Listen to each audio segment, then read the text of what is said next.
is important. And then we have a lineup of experts here, three very wonderful ladies, and they are going to really tell us as to how it's going to be.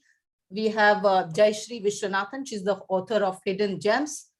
She is the editor also of a children's magazine. We have Sasi Kumar, and she's the author of Whispering Winds, which is also a book that she's an author of, but also an expert in her own right. We have Swapna Raghu Sanand, who's a social media specialist, also an author. I really welcome all three wonderful ladies here. The idea is to talk, is to have a dialogue, and to grow together in terms of whatever we are learning, whichever sector we are in. So I go to first Jayashree and welcome her and ask her, Jayashree, what do we mean by creative learning of children? Can you explain it to us first?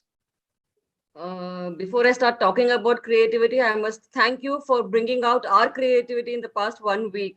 We've also been racking our heads and trying to figure out what we need to speak on this day. So, our creativity has also increased because of that. Creativity basically means use of your skill and your imagination in thinking of creating something new.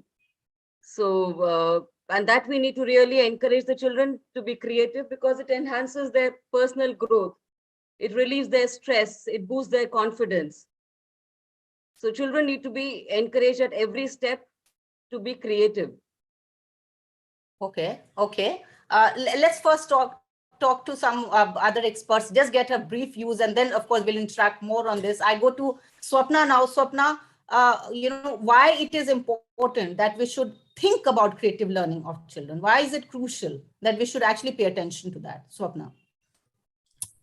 Firstly, thank you so much, Rakhi ji, for having me here with eminent panelists such as the authors Jayashree ji, and also Shashi ma'am. So it's wonderful to be connected with this panel to discuss a topic which I believe is very, very critical, particularly during the pandemic. Definitely, creativity is something that brings out the best in us in a world which is torn by strife, intolerance, and so many problems that we see around us. Creativity is perhaps the best channel for us to bring out the best in us and inspire others to do the same. And there's no better way than looking at creativity through the gaze of a child. When you look at children and see how they play, how playful they are, you can see that they're being very natural. And for us, it is a bit of a learning from children, because we have to become like children in order to play like them and be creative like them. So in that context, the pandemic has actually brought us closer to the inner child within us, and we're able to tune into our creativity along with that of our children as well.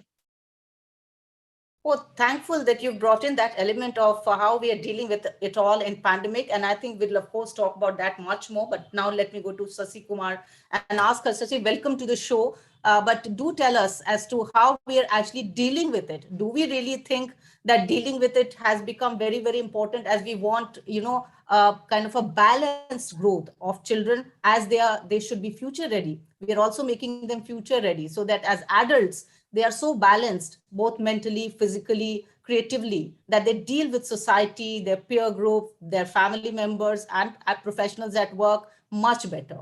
And that is why I think it is important. But what's your view about it? Sasi. Can you see? I don't. Yeah, I can see. Hello. Pardon me, can you come in? Yeah. Yes, ma'am. Yes, ma'am. Yeah. Good evening, all. Can I start? Very good evening. Yeah. Please. Actually, I would like to quote Tagore initially. From the solemn gloom of the temple, children run out to sit in dust. God watches them play and forgets the priest. That's what children are about. Childhood shows a man as morning shows the day. If a man has to go down memory lane, and he would certainly remember the carefree, beautiful, creative childhood what you share. For that creativity, I think one needs to need a very free environment to grow, and it can't be under pressure or fearful circumstances. Yeah. And they need very unorganized, unconditional ambience in unison with the nature.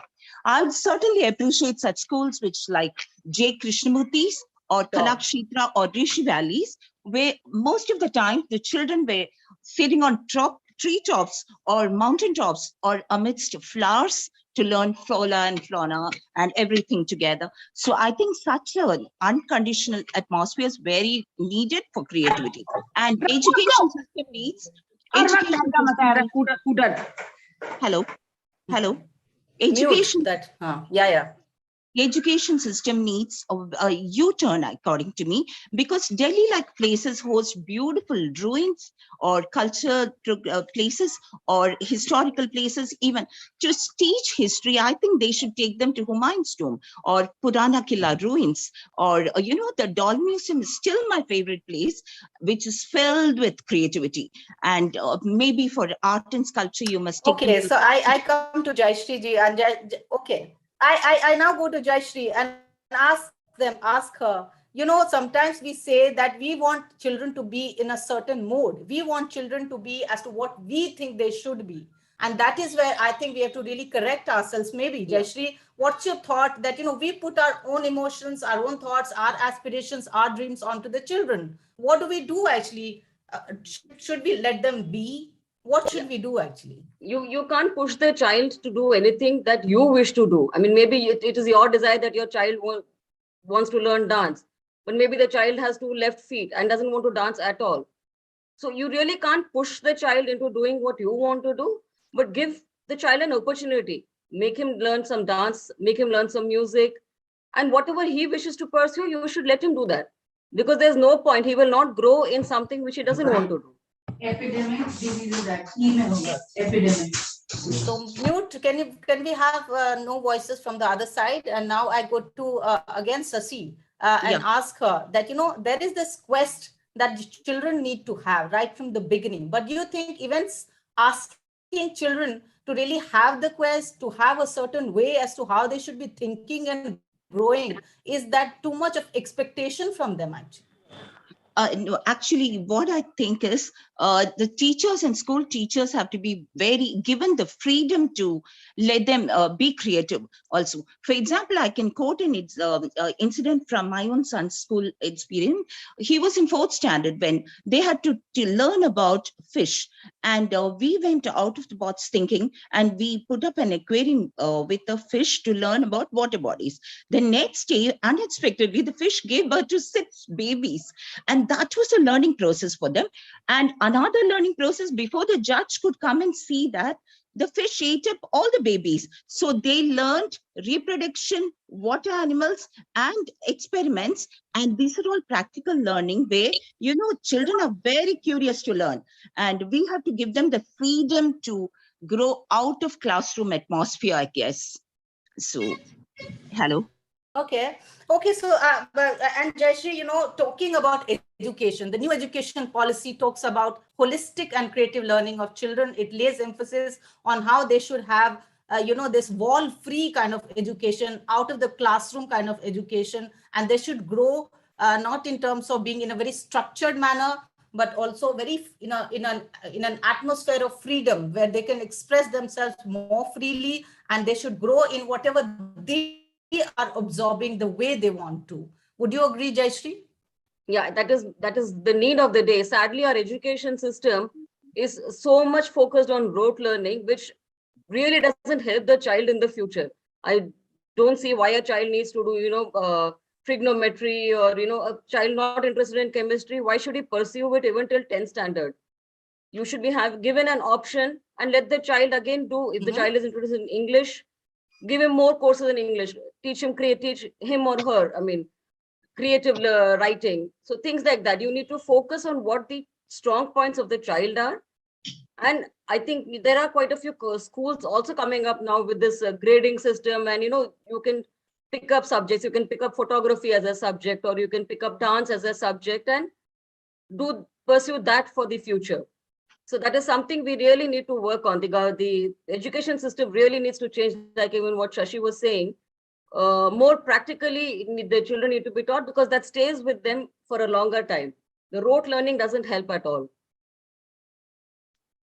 Sure, and one would agree with that actually. So, Swapna, you want to come in here and say that, sometimes we say that, children should have critical thinking. problem solving attitude, something that they learn, imbibe on their own. But how do they really do that? How we shape them up? Or should we not even shape them up? They should shape themselves. What is your thought here? Right. I think that is a very valid point that you've talked about problem solving, because I think practical problem solving does not itself find any priority or importance in a classroom or in a syllabus or in a curriculum. But at the same time, we also have subjects that give us the tools to do so. However, creativity, again, is something that is very subjective. It's a very personal experience. And as I'm very glad Shashi ma'am talked about the aquarium that she set up, and how it taught the children and everyone an important or a more practical perspective, which is outside textbook. So that's a brilliant example that Shashi ma'am has shared with us about how schools can also, teachers can also take learning forward through creativity, storytelling, and there are many schools that are doing it. I'm very glad, Rakhi ma'am, that you talked about NEP, which is a very critical point of transformation for schools and for teachers and for educators, because the NEP looks at holistic education. And I'm very happy to say that the Sri Satya Sai Seva organizations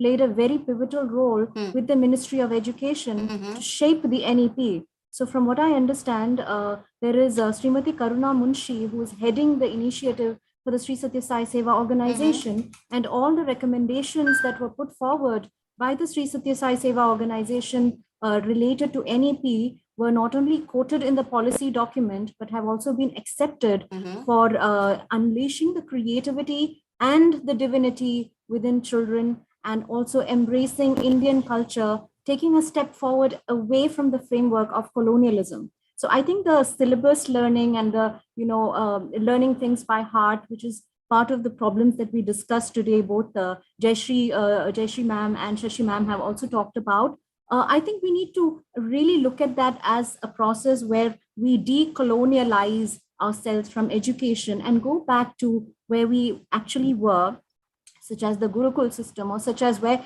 children and teachers had a more personalized learning experience, and the creativity of children found its way back into the ecosystem. The Sri Aurobindo Ashram School also does a lot of summer camps where children are given paint and children are taught how to, just do whatever they want. The teacher tells them, do what you want, gives them paint, and it's up to the children how they do it. So I actually had the opportunity to interact with a few teachers from Shanti Niketan, and they said, just give children the tools and they'll find their way. We don't need to teach them. They know it already. So I think that kind of an approach from educators. And that's what I think. I was just reading somewhere. And thank you for that. I was just reading, as they said, wonder and wonder. Wonder and wonder, these are, two words that I read, and I found it very fascinating, actually. So children have to wonder and wonder. So my next question is about social media is around so much of, I would say, sometimes disruptive, distractive elements. So one is, surrounded by the peer pressure of going to movies, watching, mass media elements, whether there's phone or whether there's the laptops or the screen time that they're engaged with. What would you say about, Sasi, about this whole interaction with the digital world? It is important because there's online education, but how important and how much important it is, please tell us about that. I'm totally against it, actually. For me, offline education is the best. The kind of exposure what we had during our childhood was fantastic. And I think it doesn't, creativity, first of all, we must understand the meaning. It doesn't wait to make perfect moments to connect. And we are all connecting because of the creativity in us, Rakhi. And children have to have a very wild mind and disciplined eyes. And they must be given a courage to let go of certainties. You see Discovery Channel and things, they go out of the way to survive the environment, the climate, the dangers in life. This is what is more important. And during COVID times, I really appreciate, we think creativity just limits to art and sculpture. Not really. COVID is an eye-opener where children, even without any environment for creativity, have learned to survive with limited resources. That is also creativity. This is survival. question, and you just give them limited resources and materials, and you see what they come out with. This is very important during floods in Chennai, and children were commuting because they had to swim across. They were commuting with connecting logs and making it a boat. So this is called creativity. And most of the families, whether rich or poor, we were all at par because they lost the head of the families who were earning, or many families lost some member, and somebody didn't have a grocery, but out of the limited resources, how people and children manage life is also creativity. That's what I think we have to inculcate in them to survive with creativity. And I know an example of my school friend who's running a shoe shop. He's got Happy Feet. He's from Netherlands, and the daughter is making the best art out of the waste material of leather. She's making jewelry out of it, bags out of it, and she's become the youth icon of Chennai.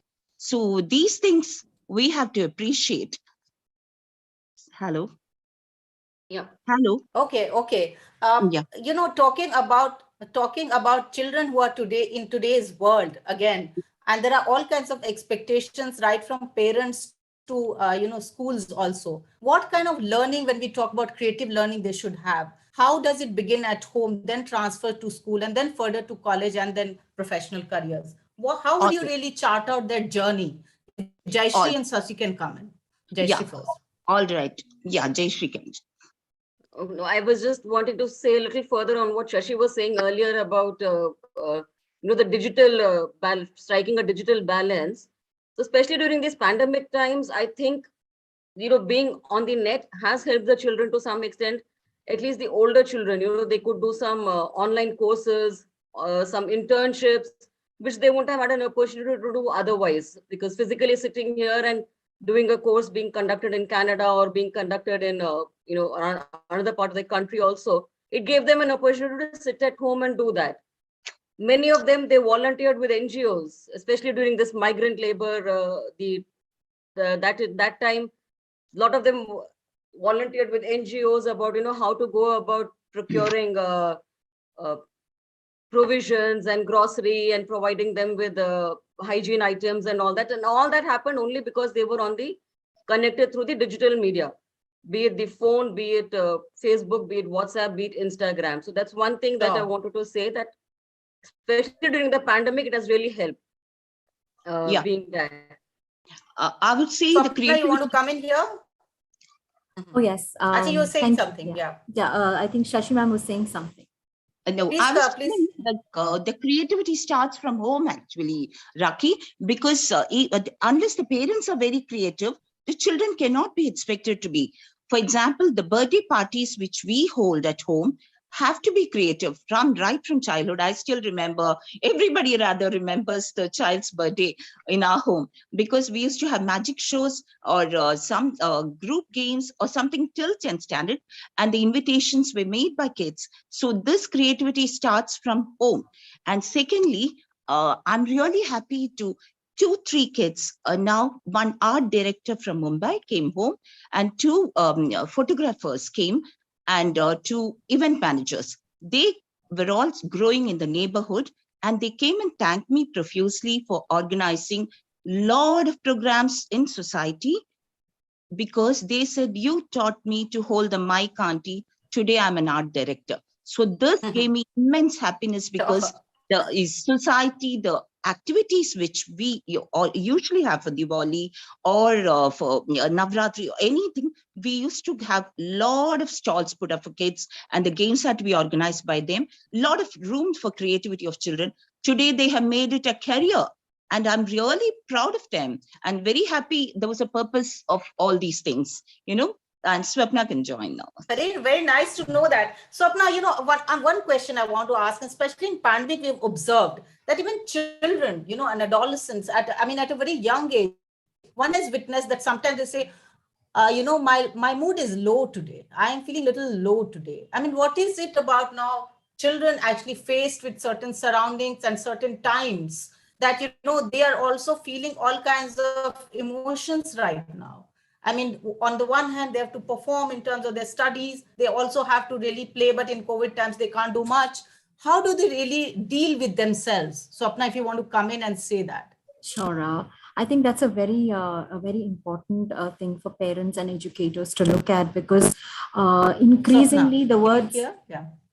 Can you hear me? Yeah. So we do, increasingly, yeah, that's good.